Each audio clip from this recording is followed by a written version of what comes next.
अधिकारियों से लेकर देश के हर वर्ग में रील बनाने का शौक चढ़ा, लेकिन इसके साथ ही साथ मोबाइल ने ये भी क्रांति की है कि जिससे अपराधी भी डरने लगे। आजकल अधिकारी भी कुछ फिल्मी स्टाइल में भी काम करने लगे हैं और अपराधियों को चौंका देते हैं।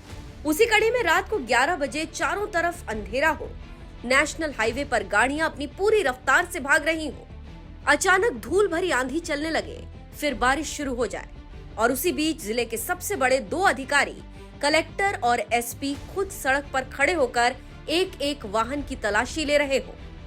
जहां एक तरफ सुप्रीम कोर्ट लगातार अवैध रेत उत्खनन और परिवहन को लेकर सख्त रुख अपनाए हुए है, वहीं दूसरी तरफ अब प्रशासन भी पूरी ताकत के साथ मैदान में उतर चुका है और इस बार संदेश साफ है, रेत माफियाओं को किसी भी कीमत पर बख्शा नहीं जाएगा।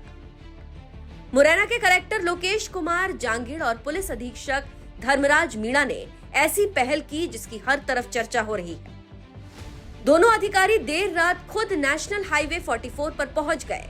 जानकारी देते चले कि अक्सर ऐसी कार्रवाई अधीनस्थ अधिकारियों और पुलिस टीमों के भरोसे छोड़ दी जाती है, लेकिन इस बार जिले के दोनों शीर्ष अधिकारी खुद मैदान में थे। उनके सामने से गुजरने वाले हर छोटे बड़े लोडिंग वाहन को रोका गया, दस्तावेज देखे गए, गाड़ियों की जांच की गई। ये सुनिश्चित किया गया कि कहीं चंबल क्षेत्र से अवैध रूप से रेत का परिवहन तो नहीं हो रहा।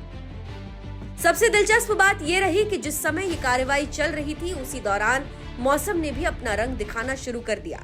पहले तेज धूल भरी आंधी चली, फिर आसमान में बादल छा गए और देखते ही देखते बारिश शुरू हो गई।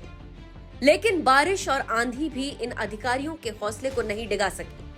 प्रत्यक्षदर्शियों की माने तो जब तेज बारिश होने लगी तब भी डीएम और एसपी मौके से हटे नहीं। छाता लेकर दोनों अधिकारी हाईवे पर डटे रहे और चेकिंग अभियान जारी रखा।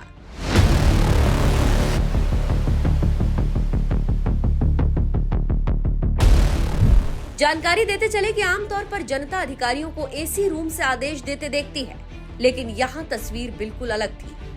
जिले के सबसे बड़े प्रशासनिक और पुलिस अधिकारी खुद सड़क पर मौजूद थे और कानून के पालन की निगरानी कर रहे थे। इस अभियान का एक बड़ा असर ये भी देखने को मिला कि चेकिंग के दौरान एक भी लोडिंग वाहन हाईवे से गुजरता नहीं मिला।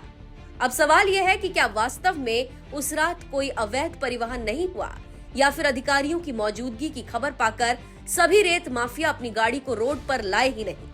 आपको जानकारी देते चले कि चंबल नदी के आसपास रेत माफियाओं का कब्जा है, लेकिन जैसे ही चेकिंग की खबर मिली सभी ने अपनी गाड़ियों को रोक लिया।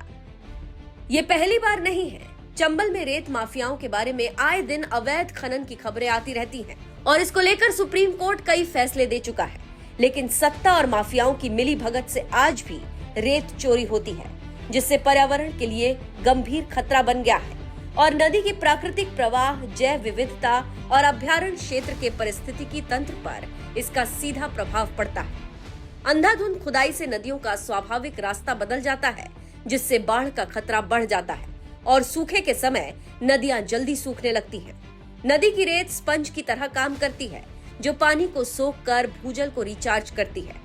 रेत हटने से वाटर टेबल बहुत नीचे गिर जाता है। जलीय जीवों जैसे मछलियों, कछुओं आदि के प्रजनन स्थल नष्ट हो जाते हैं, जिससे पूरी फूड चेन प्रभावित होती है। किनारों की रेत निकालने से तटों का कटाव बढ़ता है, जिससे आसपास की खेती वाली जमीन नदी में समा जाती है।